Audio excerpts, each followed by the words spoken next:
Welcome to The Good Life. Thank you for stopping by. I'm Patrick Harney. And as always, make sure to check this out on Spotify, Apple Podcasts, Google Podcasts, Amazon Music, iHeartRadio. And if you are if you're listening to this right now, make sure to check this out on YouTube as well. So today I have a special guest with me who is a music artist, and I've known her for a few years now.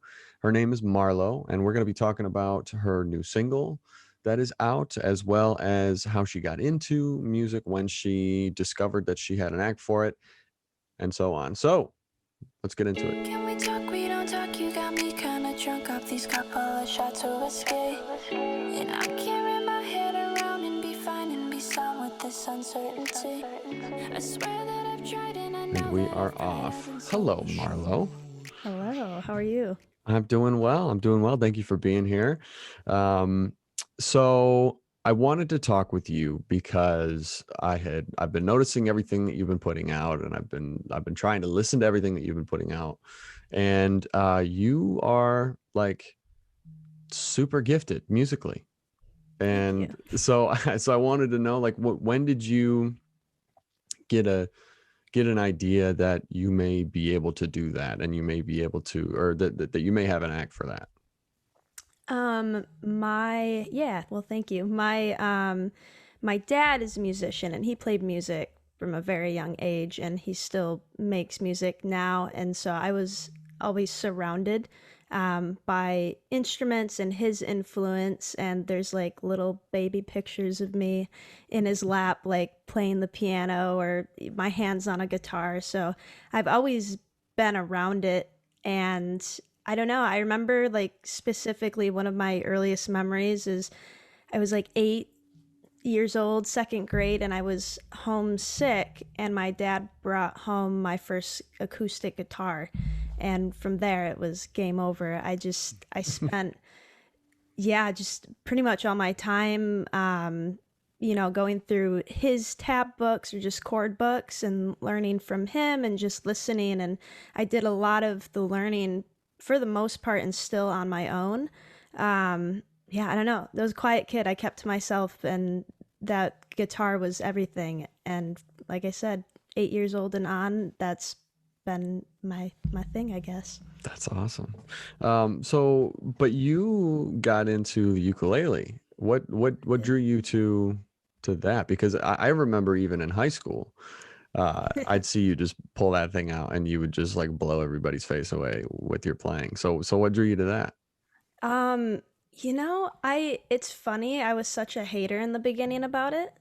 Because, like I said, at an early age, I was playing guitar and kind of did my best to dabble on piano or bass or like the drum set. And that was something I like to do, was learn, I guess, as many instruments as I could, just because they were accessible to me. Mm-hmm. And I remember like right when the ukulele kind of started becoming mainstream or kind of presenting itself at the forefront. And one of my friends was like, you should, because he played ukulele, he's like, you should learn how to play ukulele. And I was like, nah. For some reason, like that just, I don't think I want to do that. I had kind of one of those preconceived notions that most people have. Just it's not like a toy, which sounds so bad. And yeah, I don't know. I was a guitar player. I feel like there's like a battle sometimes. Yeah. And so I kind of blew it off. And then I was with my dad again in Guitar Center. And,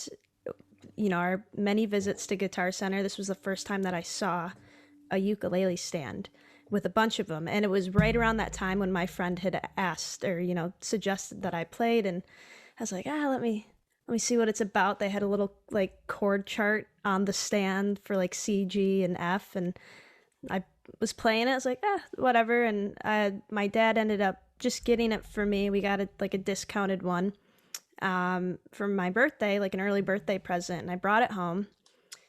I kind of started playing around with it for like a month, and then I just was like, all right, never mind, that's kind of what I expected, going back to play guitar.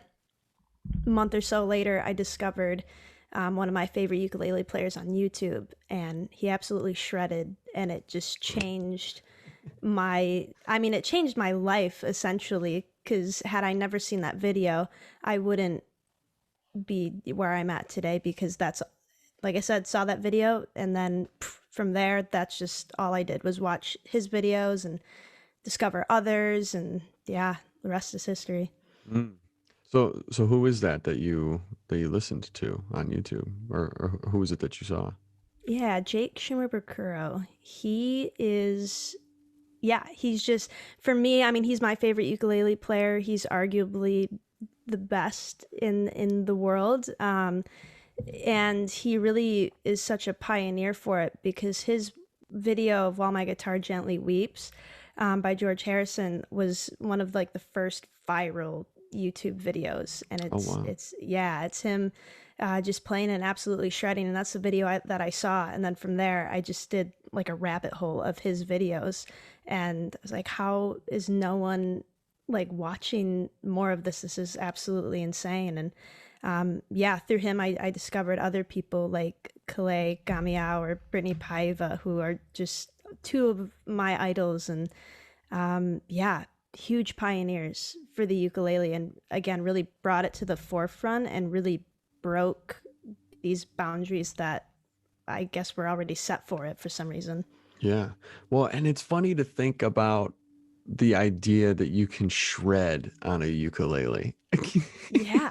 I You know mean, what I that's mean? what But you fascinated can. me about it. Because I saw him shred. I was like, no way is that possible. Hmm. And with me, I'm very much a person where I'm like, if I don't feel that's possible, I've got to make it possible. And so before YouTube had the wonderful slow down feature, I would sit there and watch, every little hand movement, finger movement, and I just press pause every millisecond. And I became obsessed with learning how to shred on the ukulele because then after like it changed my world. I was like, oh my gosh, like people have no clue Hmm. what the ukulele can actually do because I didn't have a clue. And it always shocks people, and it's one of the best like feelings ever is be like, yeah, I play ukulele, and people are like, yeah, okay, you play ukulele, and it, you know And then you pull it out and shred, you or you just show, yeah, or you show someone a video of someone shredding, they're like, what? And it's, yeah, that's, isn't that the craziest thing? Yeah, that's awesome. Yeah. And and it's such a cool sound. I love the sound of a ukulele. Because it's one. I mean, one, it's unique, but it's very light. You know what I mean? It's a very. This may be uh, ignorant of me to say or naive of me to say, but it's a very feel good instrument. I feel like, because I mean, with like an electric guitar or something, I mean, you can get heavy grunge and you can get piercing, and but with the ukulele, it can't. You can't help but smile when you hear it. totally. And you can't help but smile when you play it. I don't know. Yeah, yeah, makes me like the happiest person that I get to play that. I don't know. Like I said, it really changed my entire trajectory. Yeah. Yeah. And I loved what you said, that you are a person who, when something seems impossible, you have to make it possible. That's awesome. Thank Seriously. you. Like, that's Thank really you. cool. That's like Thank you. something you'd get out like a fortune cookie or something like that. That's well done. Yeah, no, that is really cool. But let's talk about a little bit about, well, for one, I know I had seen and I'd listened to and I loved it. You did a Christmas song with our buddy Noah Wood, Yes. a little while ago, and that was really really good. Like, that was cool. I've never heard the ukulele on like a Christmas song like that, and it fit so well. Yeah, I thank loved you. it. I know it's got a joy, like I said, like we were talking about, ukulele's got such a joyous energy, and obviously Christmas music is very joyous. And I had done a few like EPs of just instrumental music, Hmm. and yeah, Noah and I were talking. I mean, we both know he's got an incredible voice, and Yeah. um, I don't even know how it got brought up, but we were like, we should. I mean, we've been talking about collaborating for a while now, and his birthday's on Christmas. I was already planning on doing a Christmas record. It was just like, yeah, let's pick 3 songs to record, and yeah, it we did Have Yourself a Merry Christmas, White Christmas, and I'll Be Home for Christmas. Hmm. And it was it was a fun project to kind of work together on. And there may or may not be more in the Whoa. future, so Hello, stay breaking tuned. news. What? Yeah, for sure. So it's something that we've continuously chatted about and want to do a continuation of. So it's nice. I don't know. It's fun doing instrumental music, but it is really nice to collaborate with great singers because I don't get to do that, or I don't do that as often. So Yeah. to have that opportunity to make a great Christmas record with someone who's got a voice that complements that music so well is really great. That's awesome. So where do you guys record? Because you're out in California now, aren't you? I'm in LA. Yeah. Yeah, we when we talked about doing it, it was right as I moved to LA, which was in September of 2019, and so we pulled it together very quickly. But I had known someone that kind of had a studio set up, and so I kind of cut some very raw ukulele tracks, sent them to Noah. He went to the studio there and he cut his vocals. And then as he was doing that, I was recording and arranging with another friend of mine out here in Studio City and put them together, sent them to my producer, and he mixed them up for us and mastered them. So it was very back and forth and very virtual Hmm. before, I mean, which is crazy. We're like, oh, this is so weird that we're doing this virtual, but now that's It's a like lot of what sessions are now. And so yeah, pre-corona, yeah, who knows? Yeah, but pre-Rona. pre-Rona, yeah, but it was good. It worked out, and to do it in the very short amount of time we did, I was really satisfied with it.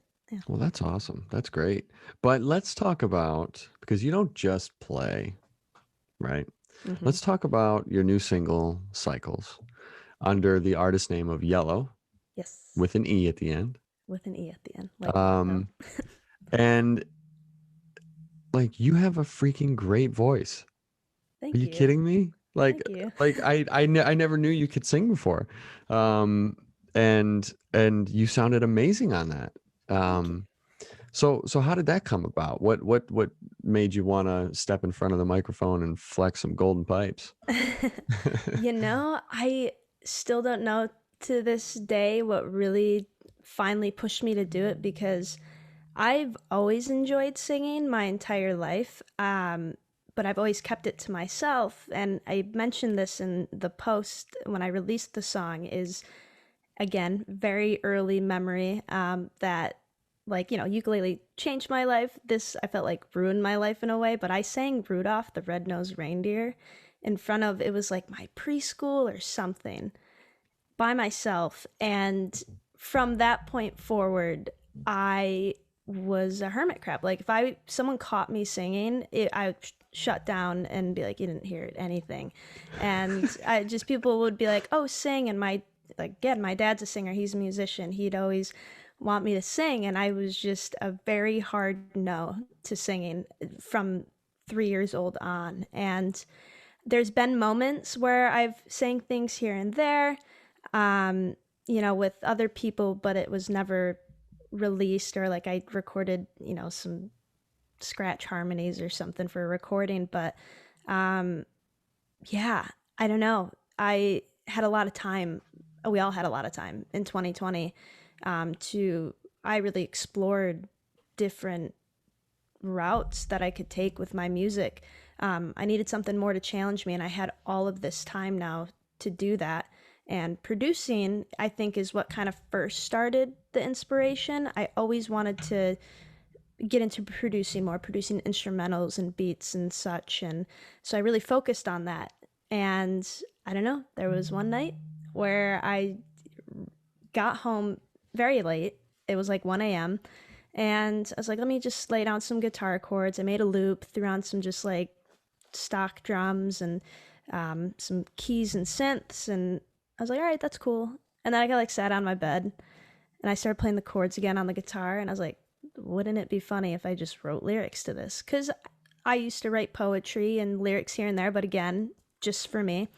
And I was kind of liking where I was going with it.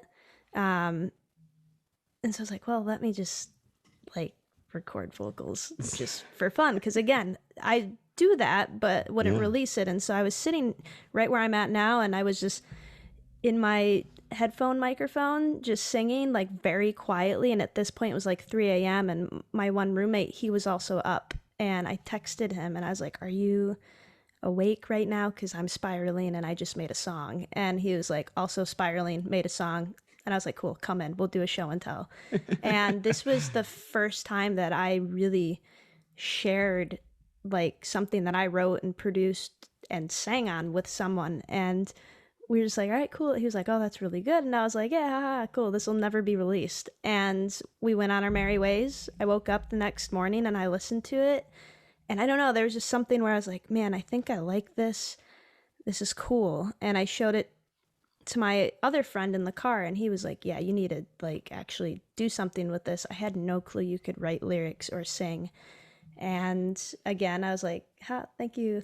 All right, moving on. And I don't know, just kind of through, it was a 7-month process, give or take. And it was very slow, but I think I was like trying to convince myself I wasn't going to put it out, but like another part of me was like, no, you're definitely going to put it out.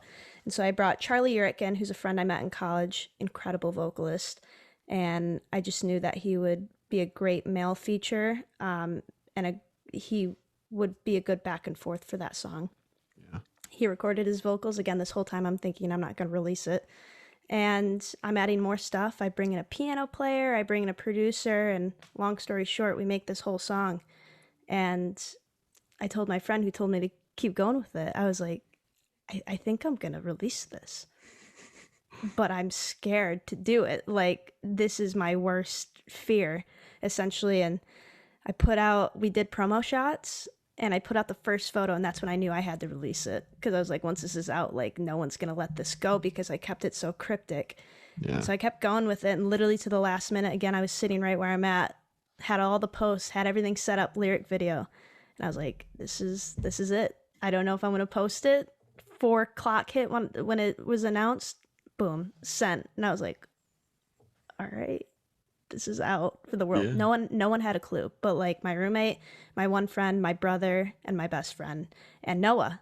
I showed it to Noah like 2 nights over Zoom. I was like, I need you to be honest with me. Am I gonna make a fool of myself if I put this out? And yeah, I don't know. He like listened to the first 2 seconds, paused it, and was like, is this you? And I was like, yeah. He's like, what the hell? So yeah, yeah. Again, very long story short, like my mom, my dad were like, what?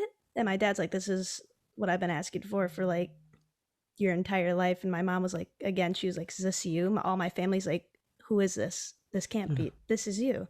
But yeah, that's my very long-winded story about the process of cycles and how it came out and how it came to be. Very strange. But still strange to this day.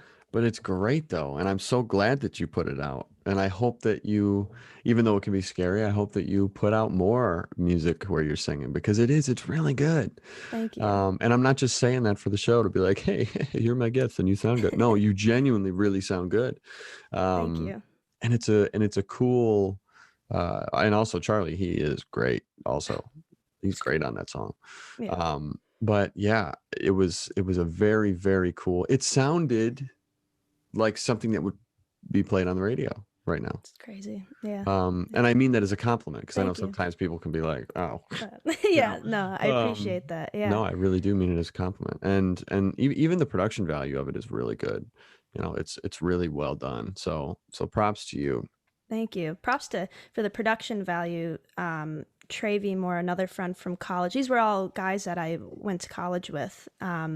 My friend Ben Howe plays the keys. Like I had a bass, I had some keys that I did, but again, I'm not really a piano player, and he absolutely killed it. And then Trey, he helped me really round out the drums and the mix. And again, Charlie's just incredible. So they really helped me with it. And I told them, I said, I've never done this before, so like if you want out, like I understand. And they're like, no, let's it's like, you can leave now, I'm not offended. And yeah, so they really were very encouraging. They really helped turn it into something really cool. So I'm really proud of it. And it was the first, I knew that's why I had to post it, because I was like, I like it. And for me, all of my music and anything that I do in life, like as long as I like it, for me, that's all that matters. So posting it, yes, I was really nervous and scared, and I have a ton of, most of my friends are incredible singers, so that was also nerve wracking to do. And I know for me though, just putting out, I was like, I like it, and that's all that matters, and I want to share this. And so I'm glad that I did.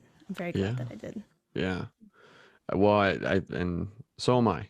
And I Thank think you. many people are glad that you did.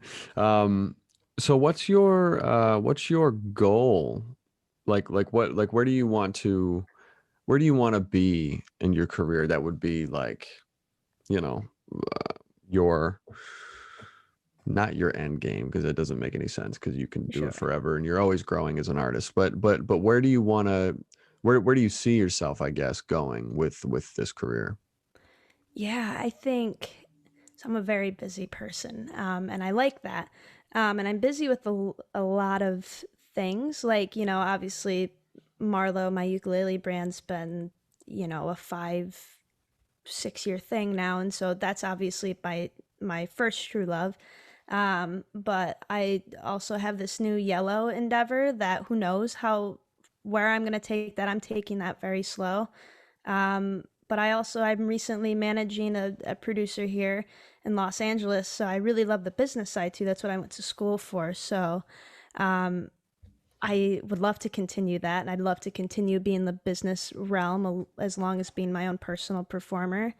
And then I love photography too. So I do a ton of like photography and like music photography specifically. I think right now I am where I want to be, and I've been very just high on life and everything that has been presented. I've had a lot of incredible opportunities coming out of 2020, which was such a dark year for everyone and for me mentally, to have the ball rolling again with a lot of incredible, things, projects, and people.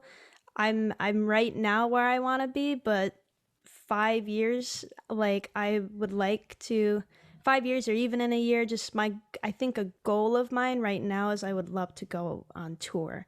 Mm, And for me, it doesn't matter what I'm doing on tour. I would just love to learn what that's like and experience that. So whether it's me playing my ukulele, or if I play bass for someone, or if I'm there taking photos and capturing the whole tour, or I am the tour manager, a day-to-day, assistant or something, like just to have that experience. That's something that I've always like just wanted, and I was so close to that in 2020. mm, And yeah, of course that happened, and so I hope that, I know one day it will. It's just all about timing. yeah. But I'm very anxious to hit the road, and I had an opportunity, but there was something else that I had to commit to, and everything happens for a reason. That wasn't the tour. That wasn't supposed to be my first tour. So that's, I think, the one focus of mine that I'm really striving for right now. That's awesome. Yeah, it is interesting how everything happens when it's supposed to, and because what I've learned over this last year especially is, you know, when you think you're ready for, so like for example with this film that I'm acting and producing on, I push and push and push, and we're really pushing, and we're like, we're gonna get this thing going, and we start to see some great headway, and then the shoe drops, and you're like, oh man. But and the way I think of it is, like, at first I think, well, now we're screwed, now we're not gonna, and we're back to square one or whatever. But really, maybe we were supposed to learn something first Totally. to prep us for, or to prep us and make sure that we're better suited for what's to come. So that's how I always try to look at things, is find the silver lining in everything, and because there is always something. Totally. Yeah. Everything But happens for a reason. Timing is everything. These are things that I say like on a daily basis. And then, I say in like the most lighthearted way possible, it is what it is. Like that, like you just, you take what you can from it. Like you said, you grow, you learn, and then you channel that into the next opportunity. Yeah, I don't know. I'd rather learn. And for me too, like everything always works out in the end. Yeah. And I feel like, people tend to forget that, like, it will work out. It just might not be right now, which is okay. And then you can reflect back on it later and be like, oh, yeah, that's why that wasn't supposed to happen then. Yep. So, Yeah. patience.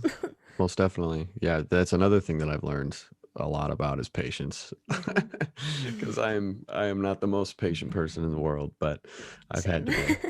Yep. Um, so you can listen to, or people can listen to all of your music on Spotify, also Apple Music as well. Yes, Spotify, Apple Music. If y'all use Amazon Music, Google Play, Tidal, it's all there. Yeah. Nice. And then you have stuff on, do you have stuff on YouTube as well? I know you have YouTube videos on there, but do you have a YouTube channel specifically for Marlo that people can go visit? I do, yeah.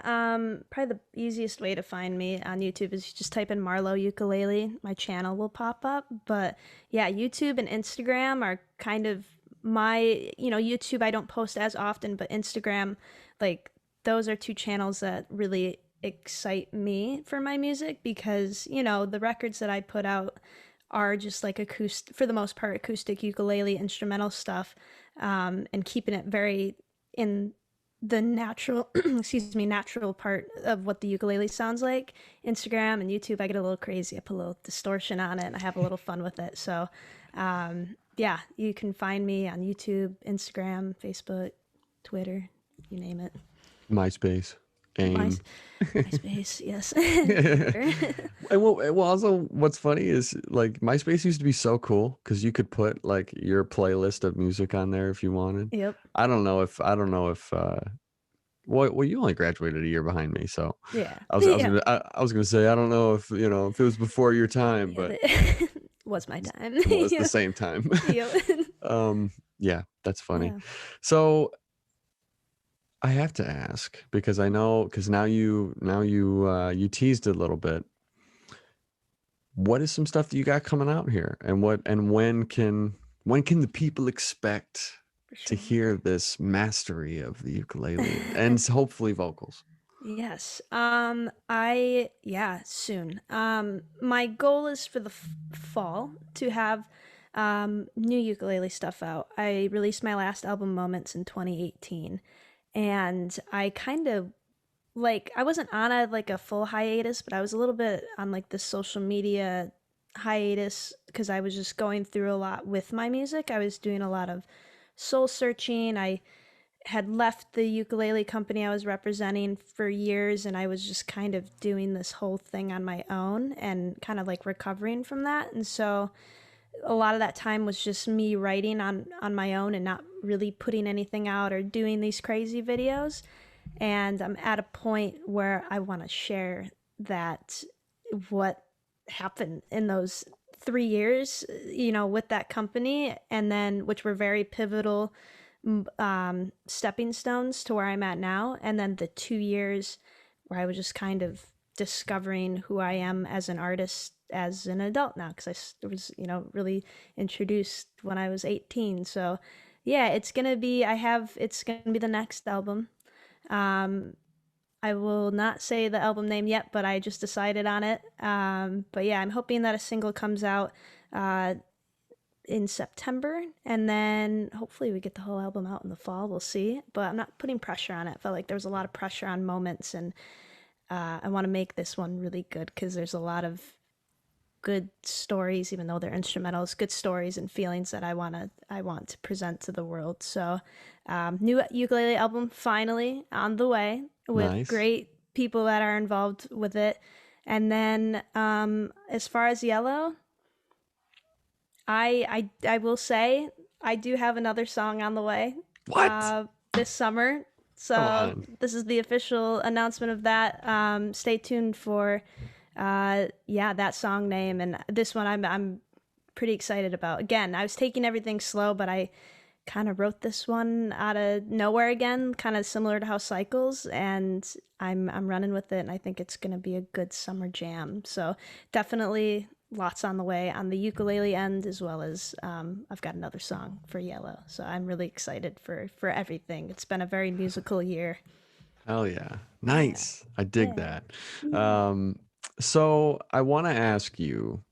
Well, actually, you know what? No, I'm going to ask this first. What is the what would you say the theme of your new ukulele album might be? It is, yeah, okay. So Moments was an album of a collection of moments, mostly of other people's experiences that I observed or was directly involved in. And it was more like spotlighting, I guess, their story in a way, like their moment. This album is very much a reflection of me almost in its entirety. Writing, like I said, about those, you know, 5 years, I guess, as growth as a musician and a person. And I've been so many places since I released Moments. I was in Minnesota when I was recording that, and then I went back to Michigan, and I had a year and a half there where I was like, where do I go from here? Because my school in Minnesota closed. That's why I went home. I never intended to come home. So to go from that transition and then transition from Michigan to LA, and then Corona hits 5, 6 months later. It's Mm, been an insane like time, and there's just a lot that I don't typically talk about that goes on in my brain, and that's what these songs are going to be a reflection of. It's going to be very much like my journey from Minnesota to Michigan to LA, Corona, this time that I had growing as an artist with this ukulele company that I was representing to this new ukulele company. And it's really like, it's going to be my story. So yeah, I'm really excited for it. The single is going to be very telling of what the main theme is. So, mm. yeah, it's just going to be more my moment, I guess, and give people a So little insight. something like reflections or like Reflection. all of me or Marlo or Very reflective, I think, just as a whole. If I had to choose a okay, word, very reflective for yeah, sure. reflective. So Yeah. so maybe like a good title, like album name, maybe. We'll see. We'll see.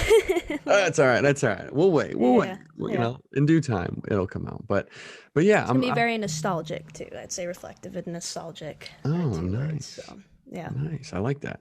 Thank you. Um, okay. So one thing that I've always noticed about you, um, from from the time that I've known you is that you've always had such a cool demeanor about you.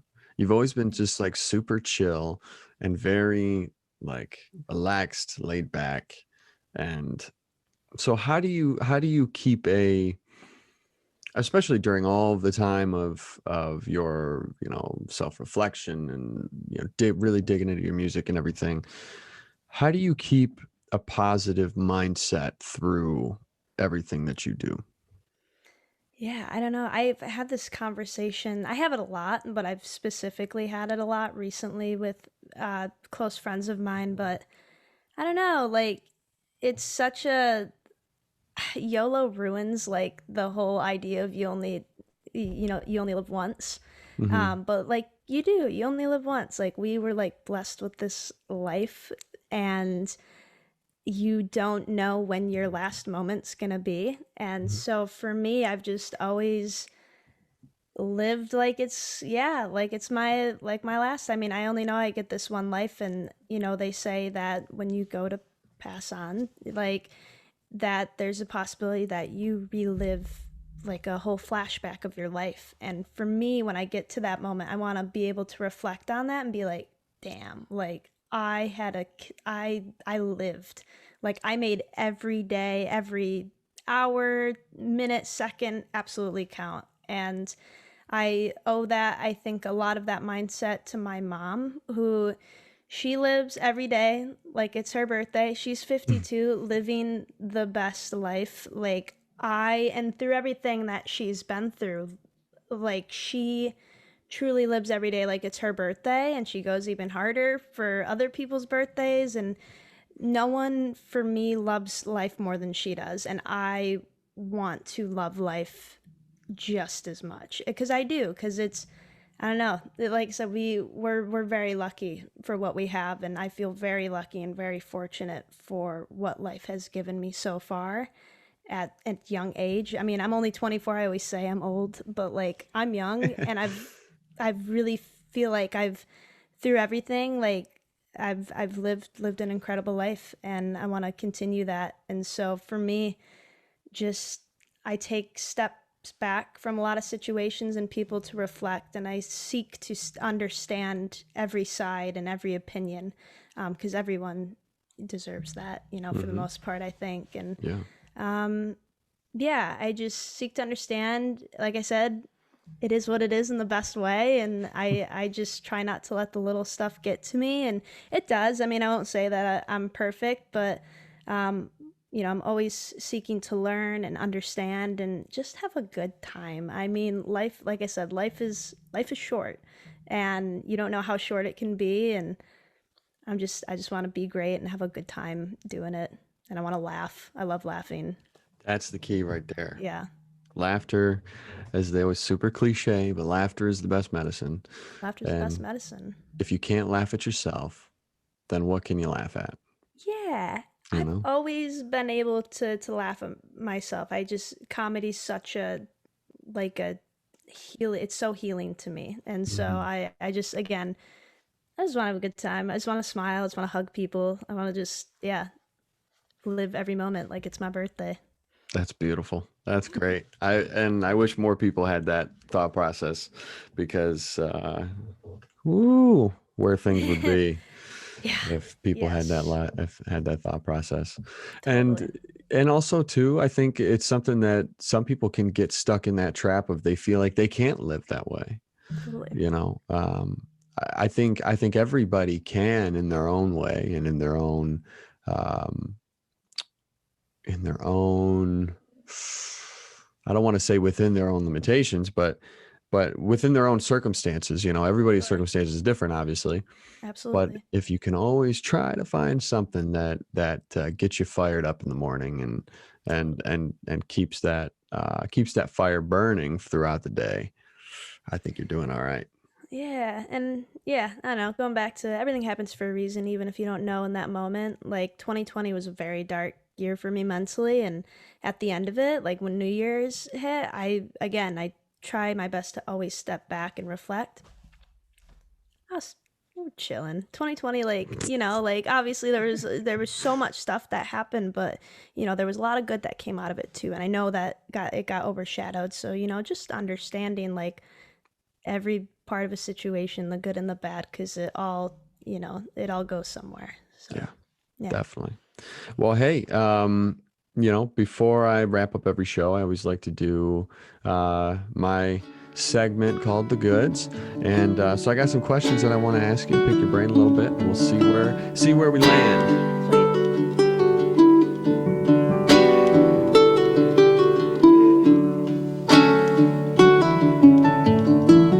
So, number one, who is an artist who's an artist right now that you want to collaborate with at some point? It could be any artist, Mm. living, It's obviously. Yeah, Living. Yeah, that's it's such a wild question, because there's so many people that are so talented. But I think right now, um, I would say Charlie Puth, which my friends are Hmm. gonna laugh because I got such a crush on him. But just musically, like besides my crush on him, genius. Like Yeah. he's such a like endearing and like strange like mind. Like he like music really like he breathes. He's everything music is, just in human form, and he loves it, and he's very knowledgeable, and he knows like every song on the planet, and he's a great producer. And so I don't know, I'm always like when I watch his TikToks or his videos on Instagram or just his YouTube interviews, like he is so in tune with every part of music. I would love to just, even if we weren't to collaborate, just to like sit down and just pick his brain. And he's very particular just about how he creates his records. Like he tweeted out the other day, he's like, I before I even go to the studio, I know what the song's gonna sound like before I put anything down.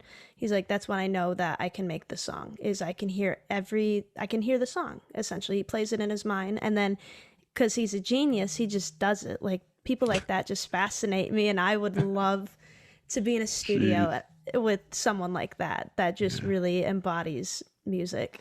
Yeah. Ooh. Well, and he has perfect pitch, doesn't he? Perfect pitch. Yeah, he's hilarious. Like there's this one interview where he's just talking and I don't know, like a siren something happens and he's just like what hits this note on the piano, he's like it's G, and then continues on with the interview and everyone's like wait, well, we can't just move on from that. Yeah, I don't know, I just think that's so like people with perfect pitch fascinate me.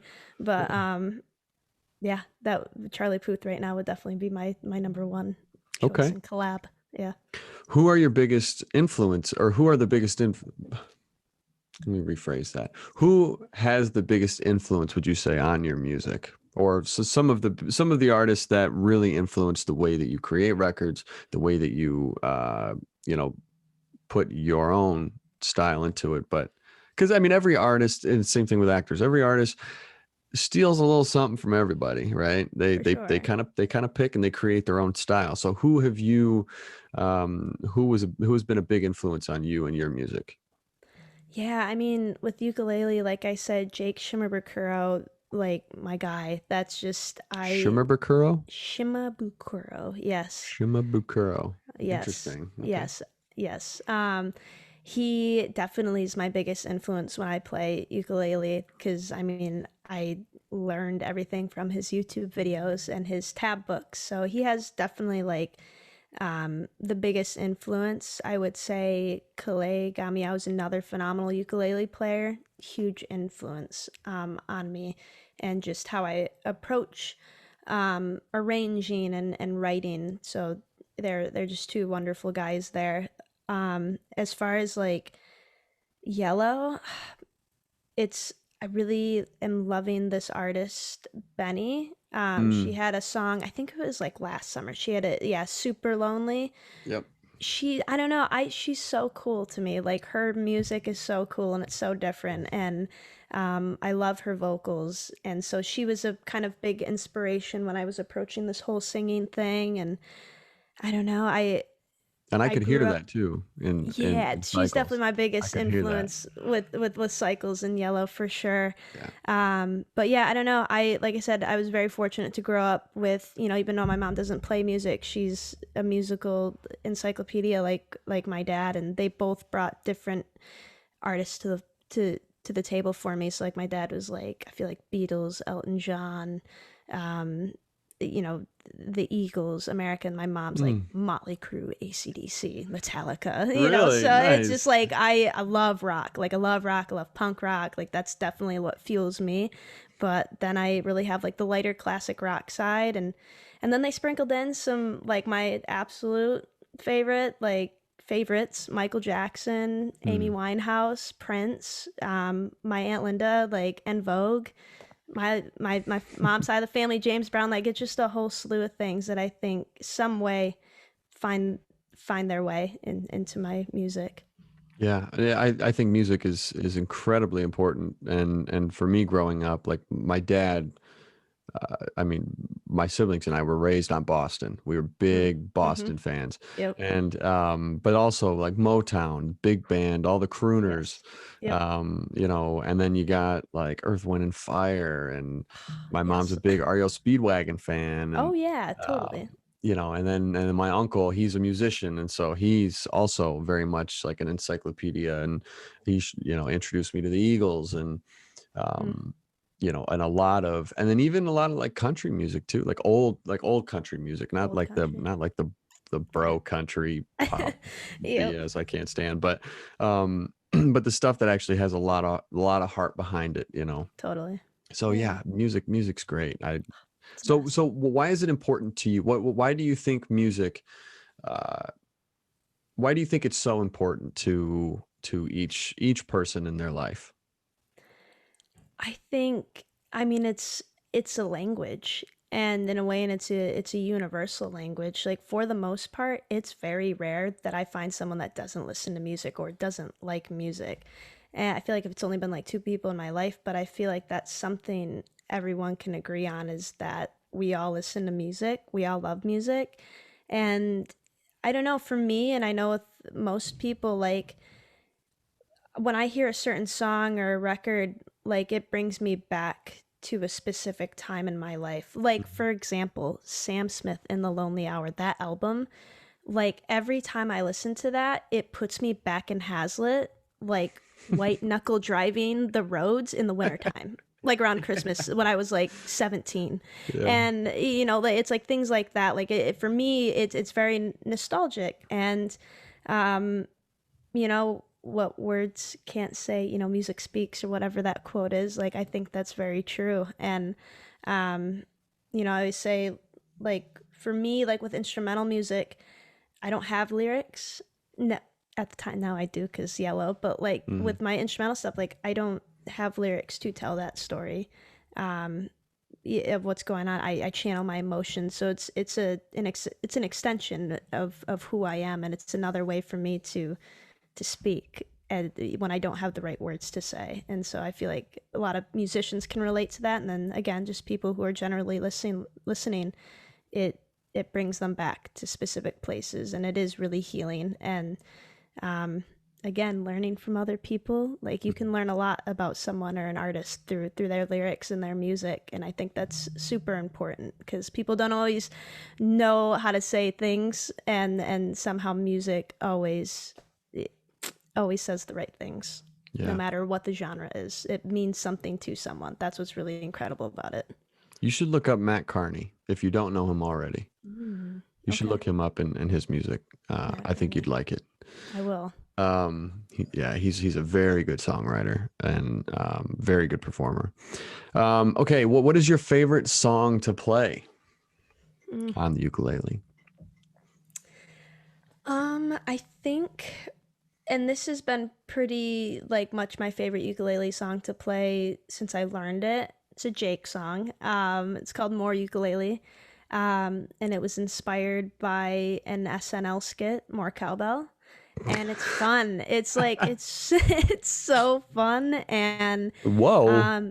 it's so simple, and it's very like, it's not fast, but it's upbeat, and it's simple, and it's got kind of like this bluesy-ish feel to it, and it's just always so much, you can't help but dance to it, which sounds like super wild about like a ukulele instrumental, but like for me at least, I can't help but dance to it when I play it on stage, and it never fails to put a smile on my face. And that's just probably my favorite Jake song, and it's my favorite one to play. I always enjoy playing it.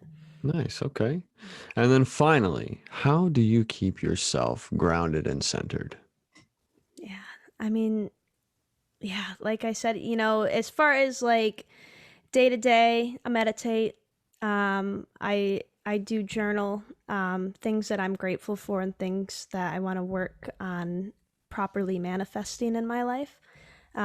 Yoga, that kind of stuff. I touched my toes for the first time in 2020, so that was like a big deal to me. So, but yeah, I know staying grounded for me, kind of back to our previous conversation, is just stepping back, seeking to understand every side of a situation and everyone's reasoning behind something, and taking that and learning something from it, and just like finding something to laugh at, you know, respectfully, and enjoy every day like it's my birthday, because again, I don't know, you know, when this life, you know, ends, or when my next chapter is, and I want to really live in the moment and enjoy everything for what it is, because like I said, you never know. And so far it's been a great life, and I'm excited for what's to come. Yes. Well, that's beautiful. And that's the perfect note to end on. So Marlo, thank you very much for being here. When your album is getting ready to come out, please come back. I'd love to talk more about it, and I'd love to help get it out there if possible, in any way that I can. Totally. And so thank you very much for being here. Awesome. I appreciate your time and chatting with me, and I will definitely take you up on that offer. I'd love to, digest the whole album with you. Great. Awesome. Thank you. All right, and that wraps up another episode of The Good Life. Thank you all for being here. Thank you to Marlo for being here. And I hope you enjoy the show, and I hope you look forward to each episode that comes out. And we'll see you next week.